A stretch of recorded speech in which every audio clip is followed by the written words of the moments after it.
ആദ്യമായുള്ള ചുംബനം ഇരുവരെയും മറ്റേതോ ലോകത്തെത്തിച്ചു. അവൻ കടിച്ചും നുണഞ്ഞും നാവുകൊണ്ട് തലോടിയും അവളുടെ അധരങ്ങളെ രുചിച്ചറിഞ്ഞു. അവളുടെ കൈകൾ അവനിൽ കൂടുതൽ ആഴത്തിൽ മുറുകി. സിദ്ധുവിൻ്റെ കൈകൾ പതിയെ അവളുടെ തലയ്ക്കു പിറകിൽ മുടിക്കുള്ളിലേക്ക് അരിച്ചിറങ്ങി അവളെ കൂടുതൽ തന്നിലേക്ക് അടുപ്പിച്ചു. അവളെ വേർപെടുത്താൻ കഴിയാത്ത വിധത്തിലുള്ള ഒരു അനുഭൂതി അവനിൽ നിറഞ്ഞു നിന്നു. അവളുടെ അധരങ്ങളെ വേർപെടുത്താൻ കഴിയാത്ത വിധം അവളിൽ അടിമപ്പെട്ടുപോയി. എന്തോ ഒന്ന് അവളിലേക്ക് തന്നെ വലിച്ചൊടിപ്പിക്കുന്നു. വൈകിയുടെ അവസ്ഥയും മറിച്ചായിരുന്നില്ല. അവനെ വേർപെടുത്താൻ കഴിയാതെ അവനെ തന്നിലേക്ക് കൂടുതൽ അണച്ചു പിടിക്കുകയാണ് അവളും ചെയ്തത്. അവൻ്റെ അധരങ്ങളിലെ ഇളം ചൂട് അവളുടെ ശരീരത്തിൽ മുഴുവൻ പടരുന്നത് പോലെ. ഏറ്റവും ഒടുവിൽ ശ്വാസം വിലങ്ങിയതും സിദ്ധു തന്നെ തൻ്റെ അധരങ്ങളെ വേർപെടുത്തി അവളിൽ നിന്നും അകന്നു മറുഭാഗത്തേക്ക് കടന്നു. അവളും അവനെ നോക്കാൻ കഴിയാതെ മറുഭാഗത്തേക്ക് തിരിഞ്ഞു കിടന്നതും അവനൊരു ചിരിയ തൻ്റെ എതിർവശം തിരിഞ്ഞുകിടക്കുന്നവളെ നോക്കിക്കൊണ്ട് അവൾ കരികിലേക്ക് ചേർന്ന് കിടന്നു. ഇരുവർക്കുമിടയിൽ മൗനം നിറഞ്ഞു. അതിനെ മാറ്റി നിർത്തി അവിടെ ഒരു സംസാരത്തിന് തുടക്കമിടാൻ ഇരുവരും ആഗ്രഹിച്ചില്ല. സിദ്ധുവിൻ്റെ കൈകൾ പതിയെ അവളുടെ ഇടുപ്പിലൂടെ നീങ്ങി അവിടം വരിഞ്ഞു മുറുക്കിയെന്ന പോലെ അവൻ അവളെ കെട്ടിപ്പിടിച്ചതും അവളും അനങ്ങാതെ അങ്ങനെ കിടന്നു. ഇരുവരുടെയും ചുണ്ടിൽ മനോഹരമായ ഒരു പുഞ്ചിരിയുണ്ടായിരുന്നു. പതിയെ ഇരുവരും നിദ്രയെ പുൽകി. അതിരാവിലെ വിൻഡോ ഗ്ലാസ്സിലൂടെ അരിച്ചിറങ്ങിയ സൂര്യപ്രകാശം സിദ്ധുവിൻ്റെ മുഖത്ത് പതിച്ചതും കണ്ണു പൊളിച്ചതുപോലെ അവനൊന്ന് മുഖം ചുളിച്ചു. ഗ്ലാസ്സിനു മറയായിട്ടിട്ടുള്ള വെള്ള കർട്ടൻ ഇരുവശത്തേക്കും നീങ്ങിയിട്ടാണ് കിടക്കുന്നത്. അതുകൊണ്ട് തന്നെയാണ് വെളിച്ചം മുറിക്കകത്തേക്ക് അരിച്ചു കയറിയതും. ഇന്നലെ രാത്രിയിൽ അതൊന്നും ശ്രദ്ധിച്ചതേയില്ല. പെട്ടെന്ന് അവൻ്റെ നോട്ടം തൻ്റെ അരികിൽ കിടക്കുന്നവളിലേക്ക് നീണ്ടു. ഇന്നലത്തെ ഓർമ്മയിൽ അവൻ്റെ ചുണ്ടിൽ മന്ദഹാസം വിടർന്നു. അത്രയ്ക്കും മനോഹരമായ നിമിഷം സമ്മാനിച്ചവൾ. സച്ചുവിന് പോലും അങ്ങനെയൊരു നിമിഷം പകർന്നു തരാൻ ഇന്നുവരെ കഴിഞ്ഞിട്ടില്ല. തൻ്റെ കൈക്കുള്ളിൽ ഒതുങ്ങി നെഞ്ചോട് ചേർന്ന പൂച്ചക്കുഞ്ഞിനെ പോലെ പതുങ്ങിയാണ് കിടപ്പ്. അവൻ പുഞ്ചിരിയോടെ അവളെ നോക്കി. ഒന്നും അറിയാതെയുള്ള ആ കിടപ്പിൽ അവൻ അവളെ ഒരു നോട്ടം കൊണ്ടുപോലും ഉണർത്താൻ തോന്നിയില്ല. അത്രയും നിഷ്കളങ്കമായിരുന്നു ആ മുഖം. അവൻ്റെ കൈകൾ അരുമയോടെ അവളുടെ അഴിഞ്ഞു വിടർന്നു കിടക്കുന്ന മുടിയിഴകളിൽ തഴുകി. അവനുള്ളിൽ അവളോടുള്ള പ്രണയം നിറയുന്നുണ്ടായിരുന്നു. എന്താണ് അതിന് കാരണമെന്നൊന്നും അവൻ അറിയുന്നുണ്ടായിരുന്നില്ല. എന്തോ പറഞ്ഞറിയിക്കാൻ കഴിയാത്തൊരു ഇഷ്ടം. ആ ഇഷ്ടം തൻ്റെ കുഞ്ഞിൻ്റെ അമ്മയാകാൻ തയ്യാറായി വന്നതാണോ എന്ന് ചോദിച്ചാൽ അറിയില്ല. എങ്കിലും ഇഷ്ടം തോന്നിപ്പോകുന്നു. സച്ചുവിൻ്റെ സ്ഥാനത്തേക്ക് എങ്ങനെയാണ് വൈകിയെ സങ്കല്പിക്കാൻ കഴിഞ്ഞത് എന്നറിയില്ല. പക്ഷെ ഒന്നറിയാം, ഈ ഒരുത്തിയോട് തനിക്ക് അറ്റമില്ലാത്ത പ്രണയം തോന്നുന്നുണ്ട്. പക്ഷേ അവിടെ സച്ചുവിനെ മരണത്തിൽ പോലും മറക്കാൻ തനിക്ക് കഴിയില്ല. അവൾക്ക് വേണ്ടിയല്ലേ ഈ ജീവിതം തന്നെ താൻ തിരഞ്ഞെടുത്തത്? വേണ്ട, അനാവശ്യമായ ചിന്തകളൊന്നും വേണ്ട. തൻ്റെ പ്രണയം സച്ചു മാത്രമാണ്. അവൾക്ക് വേണ്ടിയാണ് താൻ ജീവിക്കുന്നത് പോലും. അവളെ മറന്നൊരു ജീവിതവും തനിക്കില്ല. കുറച്ചു സമയം സച്ചുവിനെ മറന്നതിൽ അവന് കുറ്റബോധം തോന്നി. സച്ചുവിനെ മറക്കാനും വൈകിയെ അംഗീകരിക്കാനും മനസ്സ് വിമുക്തത കാണിക്കുന്നു. പക്ഷേ ഒന്നറിയാം, രണ്ടു പെണ്ണുങ്ങളുടെയും തൻ്റെ മനസ്സിലുള്ള സ്ഥാനം രണ്ടാണെന്നും അവിടെ ഒരു പടി മുന്നിൽ നിൽക്കുന്നത് വൈകിയാണോ എന്നൊരു തോന്നൽ. തൻ്റെ കുഞ്ഞിനെ 10 മാസം ഉദരത്തിൽ ചുമക്കേണ്ടവൾ, അതിനെ നൊന്ത് പ്രസവിച്ച് തന്നെ കയ്യിലേൽപ്പിക്കേണ്ടവൾ. ആ നിമിഷം തൻ്റെ കുഞ്ഞിൻ്റെ അമ്മയെ കണ്ടില്ലെന്ന് നടിക്കാൻ തനിക്ക് കഴിയുമോ? തൻ്റെ പ്രണയത്തെ പാതി ഉപേക്ഷിക്കാൻ കഴിയുമോ? അവൻ്റെ മനസ്സ് പലവിധ ചിന്തകളിൽ ഉഴുതുമറിഞ്ഞു തുടങ്ങിയതും ഒരുപാട് ചോദ്യങ്ങൾ ഉത്തരം കിട്ടാതെ അവനുള്ളിൽ ഒരു സമസ്യ പോലെ കിടന്നു. എത്ര കൂട്ടിയും കിഴിച്ചും അതിനൊരറ്റം അവന് കാണാൻ കഴിയുന്നുണ്ടായിരുന്നില്ല. ചിന്തകൾക്കൊടുവിൽ ഇനിയും കിടന്നാൽ ശരിയാകില്ലെന്ന് തോന്നി അവൻ വൈകിയെ ഉണർത്താതെ പതിയെ അവളെ തൻ്റെ കയ്യിൽ നിന്നും തലയണയിലേക്ക് ഇറക്കി കിടത്തി അവൻ എഴുന്നേറ്റു. ഇന്ന് ഓഫീസിൽ 10 മണിക്ക് ഒരു ക്ലയൻറ്റ് മീറ്റിംഗ് ഉണ്ട്. ഇമ്പോർട്ടൻ്റ് ആണ്, വൈകാൻ പാടില്ല. വേഗം ടവലുമെടുത്ത് ബാത്റൂമിൽ കയറാൻ നേരം ഉറങ്ങുന്ന വൈകിയെ തിരിഞ്ഞു നോക്കിയതും അവൻ പോലും അറിയാതെ അവൻ്റെ കാലുകൾ അവൾക്കടുത്തേക്ക് ചലിച്ചു. അവളുടെ അരികിലെത്തി കുനിഞ്ഞ് ആ വിരിഞ്ഞ മൂർധാവിൽ അമർത്തിയൊരു ചുംബനം നൽകിയതും അതുവരെ കലുഷിതമായ മനസ്സ് ഒന്ന് തണുത്തതുപോലെ അവൻ അനുഭവപ്പെട്ടു. ആ തെളിഞ്ഞ മനസ്സോടെ തന്നെ അവൻ ബാത്റൂമിലേക്ക് കയറി. ഫ്രഷായി വന്നതും വൈക അപ്പോഴും എഴുന്നേറ്റിട്ടില്ല. അവൻ പിന്നെ അവളെ തന്നെ നോക്കി നിൽക്കാതെ റെഡിയായി താഴേക്കിറങ്ങി. അമ്മയുടെ മുറിയിലെത്തിയതും അകത്തുനിന്നും ചേച്ചിയുടെ ശബ്ദവും കേട്ടു. അതിൽ നിന്നും ചേച്ചി രാവിലെ നേരത്തെ വന്നിട്ടുണ്ടെന്ന് മനസ്സിലായി. വീടിൻ്റെ ഒരു താക്കോൽ ചേച്ചിയുടെ കൈവശവുമുണ്ട്. അതുപയോഗിച്ചാണ് അകത്ത് കയറിയിട്ടുണ്ടാവുക. ഈ സമയം അമ്മയെ ഫ്രഷ് ആക്കുന്ന തിരക്കിലായിരിക്കും. എങ്കിലും അവൻ ഡോറിലൊന്ന് തട്ടി അമ്മയെ ഉറക്കെ വിളിച്ചു.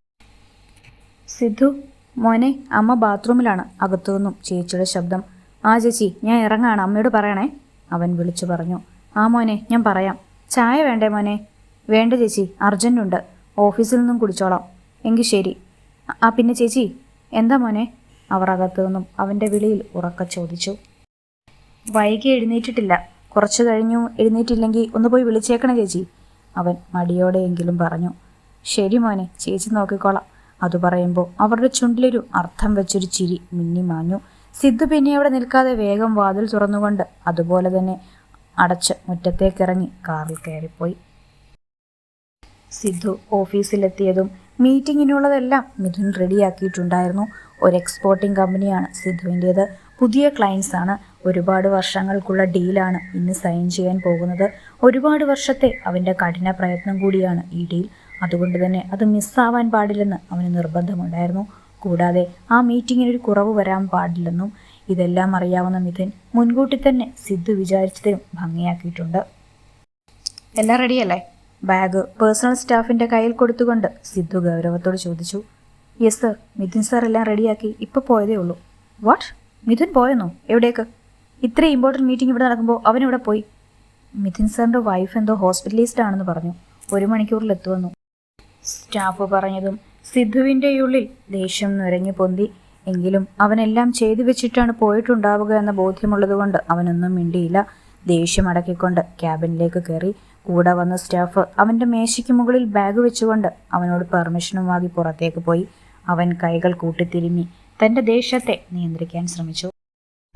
ഫോണെടുത്ത് മിഥുൻ്റെ നമ്പറിലേക്ക് ഡയൽ ചെയ്ത് ചെവിയോട് ചേർത്തു. ഇന്നല്ലേ സിദ്ധുമോടെ വീട്ടിലേക്കും അവൻ്റെ 1-2 ഫ്രണ്ട്സിൻ്റെ വീട്ടിലേക്കും പോകാനുണ്ടെന്ന് പറഞ്ഞത്? എന്നിട്ടെന്തേ ഓഫീസിൽ പോയത്? രാവിലത്തെ ബ്രേക്ക്ഫാസ്റ്റ് കഴിക്കലെല്ലാം കഴിഞ്ഞ് സീതാമ്മയുമായി ഗാർഡനിലൂടെ നടക്കുകയാണ് വൈഗ. രാവിലെ എഴുന്നേറ്റപ്പോൾ മുതലുള്ള വൈഗയുടെ അതുതന്നെയാണ്. ഇന്നലെ പറഞ്ഞതിന് നേർവിപരീതമായി ഒന്നും പറയാതെയുള്ള പോക്ക്. രാവിലെ എഴുന്നേറ്റപ്പോൾ മുതലേ ഇന്നലെ അരികിൽ കിടന്നിരുന്ന സിദ്ധുവിനെ കാണുന്നുണ്ടായിരുന്നില്ല. അവൻ അടുത്തില്ലെങ്കിലും അവൻ ഇന്നലെ സമ്മാനിച്ച നിമിഷങ്ങൾ അവളുടെ ഓർമ്മയിലേക്ക് ഒരു കുളിർക്കാറ്റ് കണക്കെ ഓടിയെത്തിയിരുന്നു. അവൻ എവിടെ പോയി എന്ന ആശങ്കയുടെ താഴേക്ക് വന്നപ്പോഴാണ് സിദ്ധു കുഞ്ഞ് നേരത്തെ ഓഫീസിൽ പോയെന്നും മോൾ എഴുന്നേറ്റാൽ പറയണമെന്നും പറഞ്ഞ് ചേച്ചി പറയുന്നത്. അന്നേരം അവളുടെ മനസ്സിൽ സിദ്ധുവിനോട് നേരിയ പരിഭവം തോന്നിയിരുന്നു. എത്ര ഉറക്കത്തിലാണെങ്കിലും ഒന്ന് തട്ടി വിളിച്ചാൽ താൻ എഴുന്നേക്കില്ലേ? ഒന്ന് പറഞ്ഞു പോയാൽ തനിക്ക് ഇത്രയും പരിഭവം തോന്നുമോ? അവനോട് പരിഭവം പറയുപോലെ അവളുടെ മനസ്സ് അവളോട് തന്നെ ഓരോന്ന് ചോദിച്ചുകൊണ്ടിരുന്നു. സീതാമ്മയുടെ മുന്നിൽ ആ പരിഭവമൊന്നും കാണിക്കാതെ നടക്കുമ്പോഴാണ് ഇപ്പോൾ ഇങ്ങനെയൊരു ചോദ്യം. വൈഗ, കുട്ടിയെ, നീ ഇത് ഏത് ലോകത്താ? വീൽ ചെയറിലിരുന്നു കൊണ്ട് സീതാമ്മ പിറകിലേക്ക് തലചരിച്ചു നോക്കി. പെട്ടെന്ന് ഞെട്ടിയതുപോലെ വൈഗ അവരുടെ മുഖത്തേക്ക് നോക്കി. അവളുടെ മട്ടും ഭാവവും അവരിൽ ചിരിയുതിർന്നെങ്കിലും അത് പുറത്ത് കാണിച്ചില്ല. ഞാൻ ഇതുവരെ ചോദിച്ചതും പറഞ്ഞതും ഒന്നും കേട്ടില്ലെന്ന് സാരം. കപട ഗൗരവത്തോടെ അവർ അവളെ നോക്കിയതും കുറ്റം ചെയ്തവളെപ്പോലെ അവൾ മുഖം കുനിച്ചു. എൻ്റെ കുട്ടിയെ, വിഷമിക്കാൻ വേണ്ടി പറഞ്ഞതല്ല. എപ്പോഴും ഒരു ചിന്തയെ മനസ്സിവിടെ ഒന്നും അല്ലല്ലോ നിൻ്റെ. എന്താ അതിനു മാത്രം ആലോചിക്കാൻ? ഇപ്പം തന്നെ കണ്ടില്ലേ ഞാൻ ചോദിച്ചത് എന്താണെന്ന് മനസ്സിലാവാതെ മിഴുങ്ങിസിയ കണക്ക് നിൽക്കുന്നത്. ശകാരിക്കുന്നത് പോലെയുള്ള സീതാമ്മയുടെ വാക്കുകളിൽ താൻ ഇത്രയും നേരം സിദ്ധേട്ടനെക്കുറിച്ച് ഓർക്കുന്നതിനിടയിൽ സീതാമ്മയെ അവഗണിച്ചോ എന്നൊരു തോന്നൽ അവളിൽ ഉടലെടുത്തു. ഇനി ഞാൻ പറഞ്ഞതും ചിന്തിച്ച് നിൽക്കണ്ട. ഇന്ന് സിദ്ധു നിന്നെയും കൂട്ടി വീട്ടിലും വേറെ 1-2 ഇടത്തും എല്ലാം പോകണമെന്ന് പറഞ്ഞതല്ലേ? എന്നിട്ടെന്താ ഒരു മുന്നറിയിപ്പും ഇല്ലാതെ ഓഫീസിൽ പോയെന്നാ ഞാൻ ചോദിച്ചത്.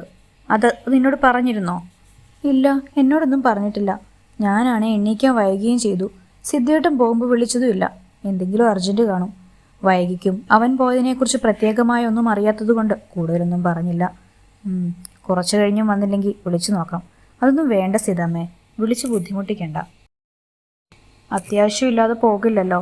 വീട്ടിലേക്കൊക്കെ പോകുന്നത് നാളെ ആകാലോ, വൈഗ പറഞ്ഞതും സീതാമ്മയൊന്ന് മൂളി. പിന്നെയും കുറച്ചുനേരം ഇരുവരും ഗാർഡനിലൂടെ നടന്നിട്ടാണ് അകത്തേക്ക് കയറിയത്. സിദ്ധു, ഞാൻ ഒരു അർജൻറ്റ് കാര്യത്തിനോടി വന്നിരിക്കുകയാണ്. I will call you later. അത്രയും പറഞ്ഞ് മിഥുൻ സിദ്ധുവിൻ്റെ ഫോണിലേക്ക് ഒരു ടെക്സ്റ്റ് മെസ്സേജ് അയച്ചു.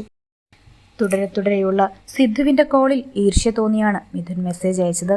ഫോൺ എടുക്കാൻ വരുന്ന സാഹചര്യമാണെങ്കിൽ അവൻ താൻ എടുത്തേനെ. പക്ഷേ അതിൻ്റെ സാഹചര്യവുമല്ല തനിക്കിപ്പോൾ. താനിപ്പോൾ സഞ്ചരിച്ചുകൊണ്ടിരിക്കുന്ന നിമിഷങ്ങൾ ആലോചിച്ചതും അവനുള്ളിൽ സങ്കടത്തിൻ്റെ നീരുറവ പൊട്ടിയൊഴുകി. ഒന്ന് ആശ്വസിപ്പിക്കാൻ പോലും ആരും കൂടെയില്ല. വർഷാമിഥുൻ, പെട്ടെന്ന് ഒരു നേഴ്സ് ICU വാതിൽ തുറന്നുകൊണ്ട് വിളിച്ചതും അവൻ പൊടുന്നതിനെ പിന്തിരിഞ്ഞ് ഉറച്ച കാലടികളോടെ അങ്ങോട്ട് നടന്നു. ദാ ഈ മെഡിസിൻ വാങ്ങിക്കണം. വാങ്ങിച്ച് അവിടെ കാണുന്ന നേഴ്സിംഗ് സ്റ്റേഷനിൽ കൊടുത്താൽ മതി. നേഴ്സ് കുറച്ചപ്പുറത്തേക്ക് വിരൽ ചൂണ്ടി പറഞ്ഞതും അവൻ മൂളി അതിലേക്കൊന്ന് നോക്കി മെഡിക്കൽ സ്റ്റോർ ലക്ഷ്യം വെച്ച് നടന്നു. അവിടെ എത്തി മരുന്ന് വാങ്ങിക്കേണ്ട ഷീറ്റ് കൊടുത്തുകൊണ്ട് അവൻ അവിടെയുള്ള വെയിറ്റിംഗ് സീറ്റിലേക്കിരുന്നു. കുറച്ചു സമയം പിടിക്കുമെന്നറിയാവുന്നതുകൊണ്ട് അരികിലുള്ള ചുമരിൽ തല ചായ്ച്ച് പതിയെ മിഴികളടച്ചു. Oh shit! മിഥുൻ്റെ ടെക്സ്റ്റ് മെസ്സേജ് വായിച്ചതും സിദ്ധു ദേഷ്യത്തോടെ ടേബിളിന് മുകളിൽ ആഞ്ഞടിച്ചു. അത്രയ്ക്കും ഇമ്പോർട്ടൻ്റ് ആണെന്ന് അവനറിയാം. എന്നിട്ടാണ് അവന് ആലോചിക്കുന്തോറും തല പെരുകുന്നുണ്ടായിരുന്നു. സർ, ക്ലയൻസ് വന്നിട്ടുണ്ട്. അവരെ മീറ്റിംഗ് ഹാളിലേക്ക് കൊണ്ടുപോട്ടെ? സ്റ്റാഫ് വന്നു ചോദിച്ചതും അവനൊന്ന് മൂളി. പിന്നെ ഇനിയും അവനെ കാത്തു നിൽക്കുന്നതിൽ അർത്ഥമില്ല എന്ന് മനസ്സിലാക്കിക്കൊണ്ട് സിദ്ധു ഒരു ദീർഘനിശ്വാസമെടുത്ത് മനസ്സിനെ ഒന്ന് കൂളാക്കിക്കൊണ്ട് ഡ്രസ്സൊന്ന് ശരിയാക്കി മീറ്റിംഗ് റൂം ലക്ഷ്യം വെച്ച് നീങ്ങി. സിദ്ധുവിൻ്റെ പുതിയ ക്ലയൻസുമായുള്ള മീറ്റിംഗ് എല്ലാം ഭംഗിയായി കഴിഞ്ഞെങ്കിലും മിഥുൻ എവിടെയാണെന്നുള്ള ചിന്ത അവൻ്റെ മനസ്സിനെ അലട്ടിക്കൊണ്ടിരുന്നു. എന്തെങ്കിലും കാര്യമുണ്ടെങ്കിൽ അതെന്താണെന്ന് പറഞ്ഞു പോകുന്നതാണ്. പക്ഷേ ഇവിടെ എന്തോ അവൻ കാര്യമൊന്നും പറയാതെ ഒളിപ്പിച്ചു വെക്കുന്നത് പോലെ ഒരു ഫീൽ. പെട്ടെന്ന് ഫോണിലേക്ക് ഒരു നോട്ടിഫിക്കേഷൻ വന്നതും അവൻ പോക്കറ്റിൽ നിന്നും ഫോൺ കയ്യിലെടുത്തു. മിഥുൻ്റെ മെസ്സേജ് ആയിരുന്നു. വർഷ ഹോസ്പിറ്റലിലോ? എന്തായിരിക്കും കാരണം? അവൻ വേഗം ഫോൺ എടുത്ത് മിഥുൻ്റെ നമ്പറിലേക്ക് കോൾ ചെയ്തു. ഒറ്റ റിങ്ങിൽ തന്നെ അങ്ങേ തലക്കിൽ മിഥുൻ ഫോൺ അറ്റൻഡ് ചെയ്തു. ഹലോ സിദ്ധു. അടങ്ങിയ ശബ്ദത്തിൽ മിഥുൻ വിളിച്ചതും സിദ്ധുവിൻ്റെ നെറ്റി ചുളഞ്ഞു. എടാ മിഥു, എന്തു പറ്റി? വർഷയ്ക്കെന്താ? അന്നേരം അവൻ അതാണ് ചോദിക്കാൻ തോന്നിയത്. ഞാൻ പറയാം സിദ്ധു, മീറ്റിംഗ് കഴിഞ്ഞ് മെഡിസിറ്റിയിലേക്ക് വാ, ഞാനിവിടെ ഉണ്ട്. അത്രയും പറഞ്ഞുകൊണ്ട് മിഥുൻ ഫോൺ വെച്ചു. സിദ്ധുവിൻ്റെ മനസ്സിൽ ഒരുപാട് സംശയങ്ങൾ ഉടലെടുത്തു. മിഥുനും വർഷയ്ക്കും എന്തു പറ്റിയെന്നറിയാതെ അവൻ്റെ മനസ്സ് ചിന്താതീതമായി. ആരോടും ഒന്നും പറയാതെ മിഥുൻ പോകണമെങ്കിൽ അത്രയ്ക്കും കോംപ്ലിക്കേഷൻ ആവും. എന്നാലും പ്രത്യക്ഷത്തിൽ വർഷയ്ക്ക് ആരോഗ്യ പ്രശ്നങ്ങൾ ഉള്ളതായി അറിയില്ല. പിന്നെ എന്താണ് പെട്ടെന്ന്? ചിന്തിച്ച് നിന്നാൽ അതിനൊരു ഉത്തരം കിട്ടില്ലെന്ന് അറിയാവുന്നതുകൊണ്ട് സിദ്ധു വേഗം ഹോസ്പിറ്റലിൽ പോകാൻ ഇറങ്ങി. മിഥുൻ ഐസിയുവിനരികിൽ ഉരുകുന്ന മനസ്സോടെ ഇരുന്നു. തൻ്റെ പാതിയാണ് അതിനുള്ളിൽ കിടക്കുന്നത്. അറിയില്ല ഏതവസ്ഥയിലാണെന്ന്. ഡോക്ടർ പറഞ്ഞുള്ള അറിവ് മാത്രമേ ഉള്ളൂ. ഓർക്കുന്തോറും മിഥുൻ്റെ കണ്ണുകൾ നിറയുന്നുണ്ടായിരുന്നു. നിറഞ്ഞു തുളുമ്പുന്ന മിഴികളോട് തന്നെ പതിയെ ചുമരിലേക്ക് ചാരി. ആ കിടപ്പിൽ അവൻ്റെ ഓർമ്മകൾ കുറച്ചു വർഷം പിറകിലേക്ക് സഞ്ചരിച്ചു. വർഷ തൻ്റെ കൂടെ കൂടിയിട്ട് 2 വർഷം കഴിഞ്ഞു. ഇരു വീട്ടുകാർക്കും ഇഷ്ടമില്ലാത്ത വിവാഹമായതുകൊണ്ട് തന്നെ രണ്ടിടത്തു നിന്നും പടിയിറങ്ങി. പിന്നെ രണ്ടുപേരും ഒറ്റയ്ക്കുള്ളൊരു സ്വർഗം പണിതു. എല്ലാത്തിനും അന്ന് കൂടെ നിന്നത് സിദ്ധുവാണ്. കോളേജിൽ പഠിക്കുന്ന സമയം അന്നു മുതൽ ഒരു റാഗിങ്ങിലൂടെ ഹൃദയത്തിൽ കയറി കൂടിയവളാണ്. ആരോടും മിണ്ടാത്ത, ആരോടും കൂട്ടുകൂടാൻ ആഗ്രഹിക്കാത്ത അവളെ തന്നെ നിരീക്ഷിച്ചു. ആ നിരീക്ഷണം അവസാനം പ്രണയത്തിലാണ് കലാശിച്ചത്. താൻ പ്രണയം പറഞ്ഞിട്ടും പിടിതരാതെ നടന്നിരുന്ന അവൾ അവസാനം തൻ്റെ ശല്യം കാരണം താനൊരു മാറാ രോഗിയാണെന്ന് തുറന്നു പറഞ്ഞു. പക്ഷേ അവിടെന്നും അവളോടുള്ള തൻ്റെ പ്രണയം ഉപേക്ഷിക്കാൻ തോന്നിയില്ല. അല്ലെങ്കിൽ ആ ഒരു തുറന്നു പറച്ചിലൂടെ അവൾ പ്രണയം അധികരിച്ചു എന്ന് വേണം പറയാൻ. ഒടുക്കം അവളും തന്നെ അംഗീകരിച്ചു തുടങ്ങി. അവിടെ നിന്നും പ്രണയം എന്ന ജൈത്രയാത്ര ആരംഭിച്ചു. അന്ന് തങ്ങൾ പരസ്പരം കൈമാറിയ വാക്കാണ് ഏത് പ്രതിസന്ധി ഘട്ടത്തിലും പിരിയില്ല എന്ന്. കോളേജ് കഴിഞ്ഞ് 2 മാസം കഴിഞ്ഞതും സിദ്ധുവിൻ്റെ ഓഫീസിൽ ജോലിക്ക് പോയി തുടങ്ങി. അപ്പോഴാണ് അവളെയും കൂടെ കൂട്ടിയാലോ എന്ന ആഗ്രഹം തോന്നിയത്. അത് തുറന്നു പറഞ്ഞതും തൻ്റെ അമ്മയോടാണ്.